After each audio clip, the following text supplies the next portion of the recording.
Assalamu alaikum. Today I'm going to shed light on the question, what is enlightenment? In 1784, a German newspaper posed a deceptively simple question to its readers. Was it Aufklärung? What is enlightenment? The philosopher Immanuel Kant answered in a sentence that became one of the most quoted definitions in the history of ideas. Enlightenment is man's emergence from his self-incurred immaturity. By immaturity, Kant didn't mean ignorance or lack of information. He meant precisely the habit of letting others do one's thinking, priests, institutions, authorities, books, instead of using one's own reason. His motto was Sapir Odi, dare to know. The courage he asked for was not the courage of action. It was the courage of independent thought. 2 centuries later, the French philosopher Michel Foucault returned to Kant's question in his own 1984 essay, What is Enlightenment?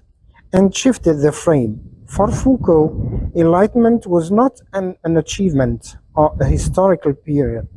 It was a permanent critical attitude, an ongoing practice of questioning the present, questioning power, and questioning what is presented to us as natural or inevitable. And the Brazilian educator Paulo Freire, writing from a context of structural inequality, argued that enlightenment couldn't be a solitary individual act. It required conscious dissatio, critical consciousness developed through dialogue and shared inquiry, not through the deposit of ready-made knowledge from teacher or educator to student. 3 thinkers, 3 answers, but all 3 share one insistence. Enlightenment is not about having access to information.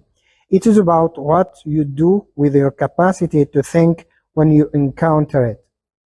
This distinction matters more today than it did in 1784, because the conditions Kant described, laziness and cowardice, as the root of intellectual immaturity, have found a new and structurally powerful expression in the digital age.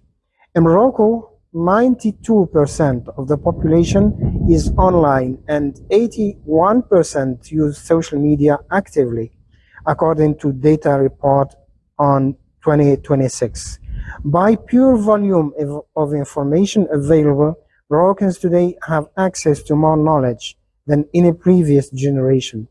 And yet, a study on Moroccan university students and digital media literacy found a significant gap between exposure to information and the ability to critically evaluate its credibility. This gap is not accidental. It is produced by 3 structural features of the digital environment that Kant's individual act of courage alone cannot overcome. Kant's critique of his own age was directed at the guardians, the priests, rulers, and institutions that kept people intellectually dependent by feeding them pre-approved opinions. In the digital age, the guardian has been replaced by the algorithm, the filter bubble, a concept named by internet activist Ili Paridze, describes the condition in which personalization's algorithms show each user content that confirms their existing beliefs, gradually narrowing the range of ideas they encounter. The user never asks for this. It happens automatically, invisibly, and in the name of relevance. In Morocco, where 80% of the information presented as exclusive on social platforms has been found to be false, misleading, or manipulated, according to Morocco World News, and where misinformation increases during politically sensitive periods. The filter bubble is not a minor inconvenience. It is the digital equivalent of the intellectual guardianship Kant described. As an educator, I see its effect every term. Students who arrive in the classroom with strong opinions and no tolerance for questioning them, not because they are unintelligent, but because every digital space they inhabit has confirmed those opinions for months. The courage to think independently that can't be mended is being preemptively replaced by algorithmic comfort. Alongside the filter bubble sits a related and reinforcing condition, the echo chamber, the digital social space in which people communicate almost exclusively with those who share their views, and where dissenting voices are dismissed, blocked, or simply invisible. Foucault's Enlightenment required the permanent practice of questioning what presents itself as obvious, questioning power, questioning norms, questioning the framing of what is said. The echo chamber does the opposite. It makes the obvious feel more obvious, the familiar feel universal, and the different feel threatening.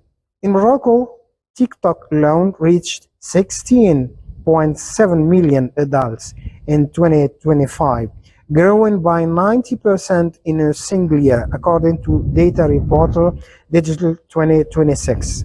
And 3 out of 4 users open the app every single day.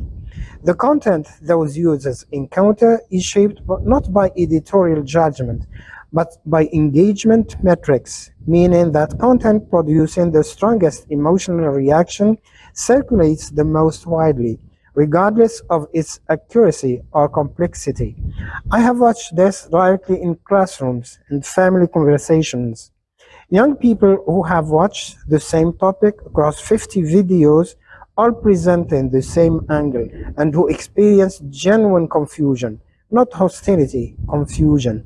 When a teacher or educator or parent introduces a different perspective, not because they refuse to think, but because the critical attitude that Foucault described as the essence of enlightenment has never been activated. The digital environment is activated before it could begin.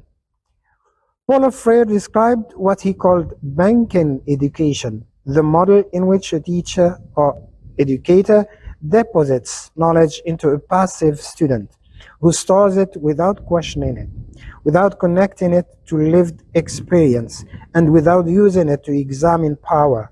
Freire's point was that this model did not teach students to think, it taught them to receive. In the digital age, this model has scaled to unprecedented reach. The average Moroccan age between 18 to 29 spends between 3 and 5 hours per day on social media. People spend largely receiving content, watching, scrolling, reaching. This is not learning, it is what Kant calls staying in self-incurred immaturity. Not because of a lack of intelligence, but because the digital environment has built a structure in which positivity is the default, and where every platform competes to make passive consumption as frictionless as possible.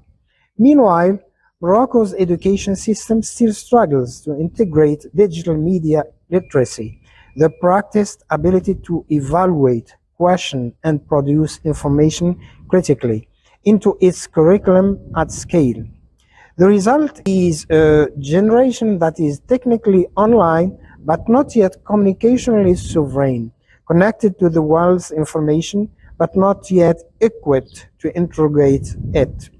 Taken together, Kant, Foucault, and Freire offer the most complete answer to what enlightenment means in Morocco's digital landscape today. And it is not the answer the digital age is designed to produce. Kant's Sapir Ode remains the foundation. No algorithm, no influencer, no viral video, and no institutional authority replaces the individual act of using one's own reason. But that individual act, as Foucault insisted, must be practiced as a critical attitude, not a one-time decision, but a daily habit of questioning what the screen presents as fact, as normal, as the only possible frame. And as Freire argued, this cannot be a solitary practice. It requires conscientization, the development of critical consciousness through genuine dialogue between educator and student, between parent and child, between student and institution.